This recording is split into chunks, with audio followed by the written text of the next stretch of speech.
everybody, welcome back to another El Yucateco recipe video. My name is Mike and I'm going to be sharing my baked pasta recipe with you. Before we get into this recipe, make sure you're following us here by hitting that button down there so you don't miss out on any of these great recipes that we're putting out. Okay, without any further ado, let's get started on this recipe.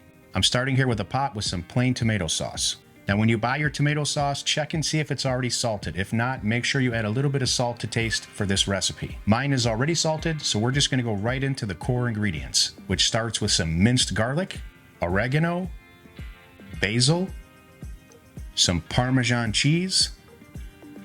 Now give that a quick mix, and it's time to kick this recipe up with some El Yucateco Red. And we're going to get this on the stove on low to medium heat. You'll want to simmer this for at least 30 minutes. The longer you go, the better it's going to taste. And make sure you stir this frequently. We're going to go ahead and prepare our pasta today according to the instructions on the box, but make sure you add a little bit of olive oil and salt to the water before putting the pasta in. We'll be using Mostaccioli today, but you can go with any pasta that you like. And once again, be sure to stir that pasta occasionally.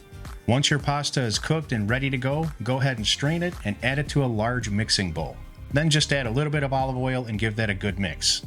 Next, we'll be adding in our tomato or marinara sauce. And we're going to make this dish really creamy by adding some ricotta cheese. Stir that thoroughly and you'll see that sauce turn into a really creamy, delicious texture. And trust me, it's delicious.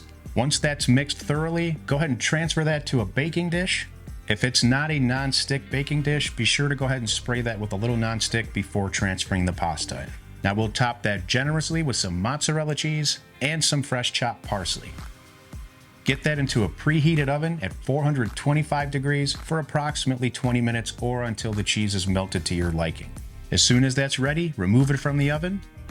And we're going to hit this up with some fresh basil leaves and some Parmesan cheese for garnish. Then just allow it to cool until you serve. Just look at how beautiful and creamy and delicious that is. Now I've got this served up right here on a platter, and it is time for my favorite part of the video. Cheers everyone, I gotta get this before it falls.